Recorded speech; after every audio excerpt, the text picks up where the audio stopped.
Hey everyone, Sarah at Nova, and we're back in the shop after a couple-week hiatus of being doing videos in the shop. Anyway, 2 weeks ago I was at Barber, made a video there about tires because I was down there trying to show off some of our Heidenau vintage racing tires. Very specific, small niche. Probably doesn't apply to most people watching this video, but that's what we were doing.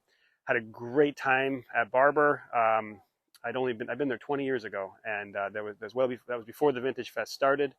And it's just an amazing thing. Huge amount of racers there. I didn't even get to see the things that weren't road racing related, other than a brief walk through the swap meet, which was the size of 4 regular swap meets all combined, 4 large swap meets all combined.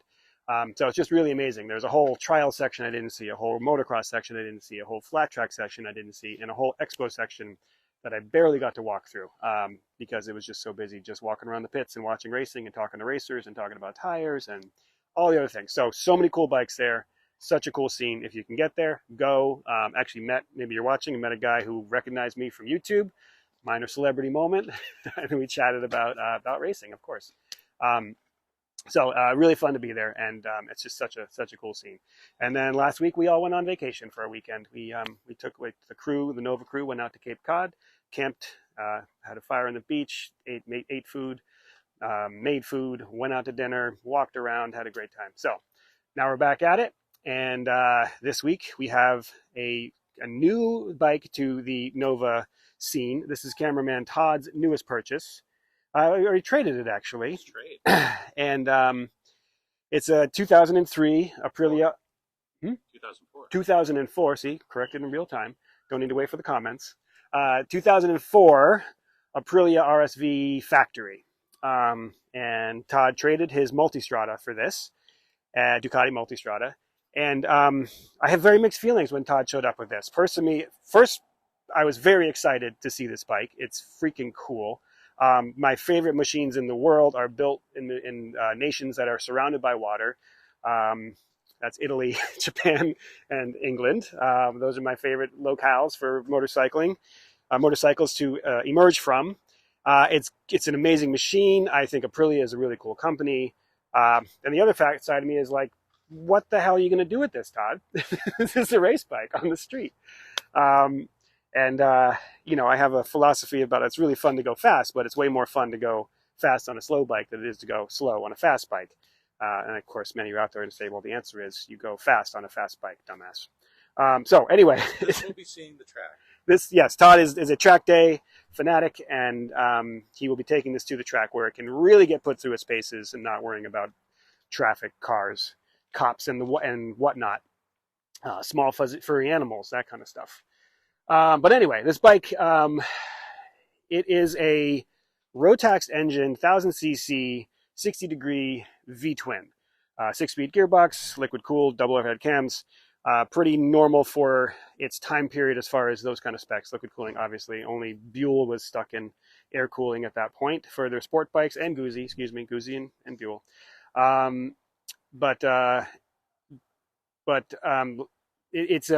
It's an evolution of the 1998 Miele, which was Aprilia's first big 4-stroke sport bike. They made a name for themselves in 125 racing and 250 racing with 2 strokes in the Grand Prix era, as well as some pretty popular street bikes that were derived from their racing stuff. So some of the racing greats, Valentino Rossi is obviously the first one that comes to my mind.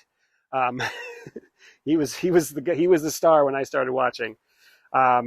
He started off on Aprilia 125s, and before that, but he had a whole session of his career on Aprilia. Tons of the greats came through Aprilia small bikes, and the thing is, all the motors for those bikes even were made by Rotax. Rotax is an Austrian company that makes all sorts of stuff. They're owned by Bombardier now, and they don't really do motorcycles at this point. But they have a history of making engines for manufacturers. The Buell 1125 CR, or 1125 anyway, that was a Rotax motor, for example. The BMW Funduro and the 650 single from BMW, that was a Rotax motor, and that was actually also an Aprilia that was badge engineered to be a BMW. So Aprilia has their hand in it. And the thing about using a thing like Rotax, a company like Rotax is a company that as small as Aprilia can develop the rest of their bike and not worry about the engine, because engines are really expensive to make a good one. That's why Harley makes the same engine still, or has for so many years, because it's not worth it for them to reinvest in a whole new one, or hasn't been until recently, because it costs a lot of money to make a new motor, and it costs a lot of time and just energy and resources in general.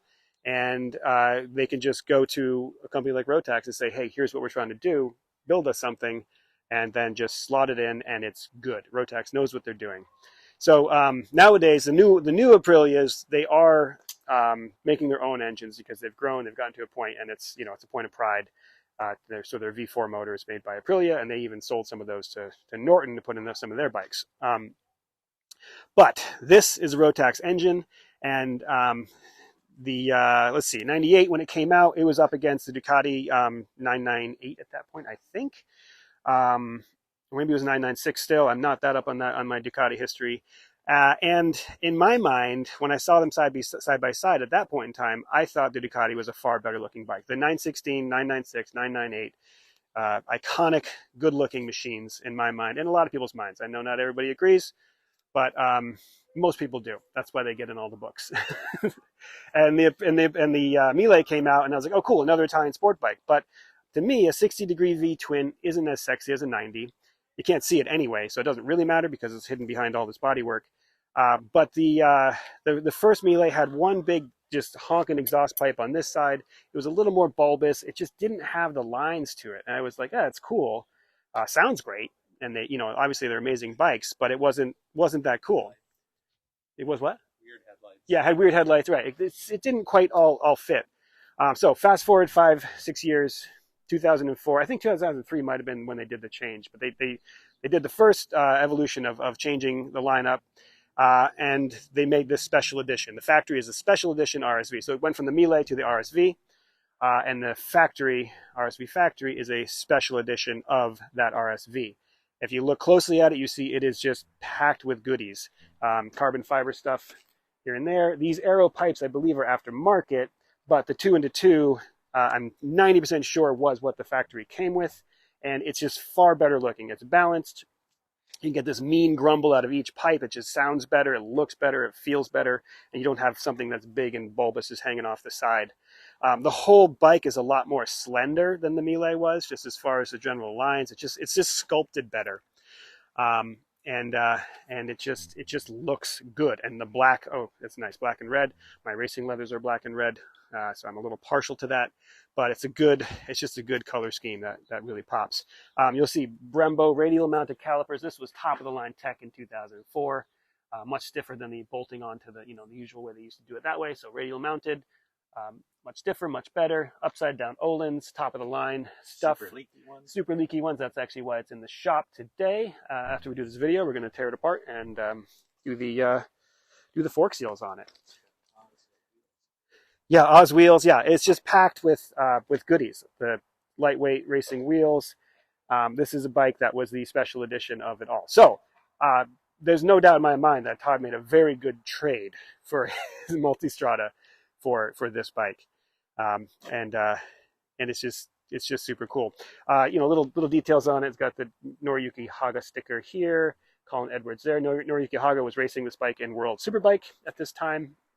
And Colin Edwards had finished his just the word rookie is the word I'm looking for, rookie season racing the Aprilia Cube in MotoGP, right as the MotoGP era was switching to 4-strokes. He had, I'm pretty sure that's right. Is that time? My timing's a little off, but I'm pretty sure that he was the first season of the RSV, not the RSV, the RS3, I believe. But anyway, if you were paying more attention than I was during that period of MotoGP racing, please chime in and let me know. But Colin Edwards, favorite racer of mine. He was fast. He was good-natured. He still is. He's still going strong. Not racing anymore, but just fun to watch. And a world champion on the RC51 Honda, similar bike like this, big liquid-cooled V-twin, basically built to take on Ducati. That's part of this whole story of this bike. The RC51 from Honda, another 1000cc V-twin, and this bike is they were built to kind of beat Ducati at their own game. Ducati had been fighting against 4-cylinder Japanese bikes for a long time.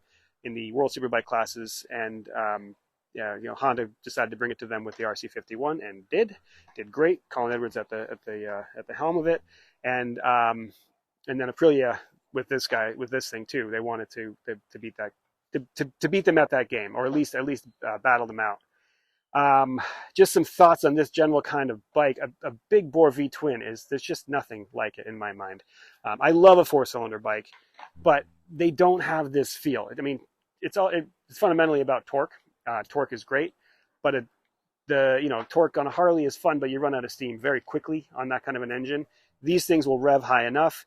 They start off strong and they just keep going. It's just a flat torque curve. It's a wall of power that makes them nice to ride, a little perhaps easier to ride than a 4-cylinder.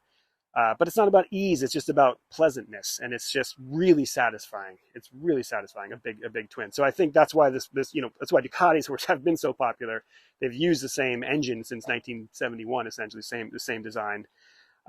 And these guys wanted to get in on it. And Suzuki with the TL 1000, and then became the SV 650, SV 1000. It's a very popular layout, and it's something that I really like. Now, I mentioned the 60-degree V twin on it, and Ducati having a 90-degree V twin. And the 90 it looks a little bit better, and it also is the reason for a 90 is its primary balance is good. When one piston is moving its fastest in the middle of its throw, the other is stopped. The fast-moving piston helps balance out the vibrations of the stopped piston, so you don't want two pistons stopped at the same time. 60-degree, also they're not stopped at the same time, but they're close. They're not going as fast. The balance isn't as good. But the drawback of the L twin or the Ducati 90-degree V twin is that it's very long. And so when if you sit on a Ducati, you're sitting right on that rear cylinder back here, and the front cylinder is sticking way out there. They tend to have long wheelbases, and they've had to do a lot of work to shorten the bike, the modern ones, and make them more agile and better handling. The early ones, the 70s super sports and things like that, incredibly long wheelbases, like steering a train. It's they're nice, they're stable, but you got to plan for your corners. So the 60-degree is much more compact. You can push it more forward. You can push your weight forward, and you can have your wheelbase shorter. So that's why they chose that kind of that layout, even though it's not perfect primary balance. I also noticed in doing a little research about this, the Buell-motored Aprilia, which really, I'm sorry, not Aprilia, Rotax. The Buell didn't get its day in the sun because by the time it came out, Buell was really struggling. We've talked about that in other videos. I'm a big fan of Buell. I think they're amazing machines, and I think they were terribly marketed, and Harley did a huge disservice to the world by not giving them what they needed to be pulled away from the Harley brand. Because even with their air-cooled Sportster-based motors, they're very interesting bikes to ride, and they deserve at least as much credit as a super sport air-cooled Ducati or Moto Guzzi air-cooled sport touring bikes. They're in that category. They're very cool. But anyway, by the time the Rotax motors came out for the Buells, they were failing, and they didn't really make it very far. And that the new Buell Racing, Eric Buell Racing Company, EBR, has taken over, and their engines are based on that. I actually don't know where they're being made. I don't think Rotax is making them, but I think they took the designs and are having them made elsewhere. That motor actually made more power than this. This is the factory is about 139, 140 horsepower. The Miele was about 120 something, maybe 130, and the Buell motor was 140 plus. So it's actually a interesting motor, and also a 72-degree V twin. The reason I'm pointing that out is because my favorite motorcycle in the whole world, the Moto Morini, is also a 72.5-degree V twin, and the reason they chose that number is it's as short as they can get it, while still getting as close as you can to perfect primary balance. So it's a golden compromise, the 72. So I actually didn't know that about the liquid-cooled Buells because I don't know a lot about the liquid-cooled Buells. I'm the air-cooled Buell kind of guy. But yeah. So anyway, Rotax engine, Italian chassis, the best suspension and brakes in the world, Öhlins and Brembo, and then just carbon fiber everywhere else. Oz wheels. I mean, this thing is just packed with goodies. It's top of the line stuff for 2004, and I think it was a couple grand cheaper than it. So 2004, this would have gone up against the Ducati 999, which I think looks like a German vacuum cleaner. It's an ugly, ugly bike. And some people love them. We did a piece on the same guy, the Turblanche designed 749. The whole line just doesn't work for me. It's just they just got weird. They got too modern. They got too sterile. They don't look like motorcycles. They look like very, very fancy German, or perhaps, you know, I don't know, Danish vacuum cleaners. So this is to me much more of a motorcycle, much more roots race bike based machine, which is what a sport bike should be. A sport bike is just a race bike on the street. So I really like it a lot. Yeah, let us know what your thoughts are on these things. If you have any love for Aprilia. Full disclosure, watching Modern MotoGP, I am rooting for Marco Bezzecchi every week. I'm not a fan of Jorge Martin, but when he signed for Aprilia, I was like, you know what? He's going to do it. Hasn't done it. He had a rough year.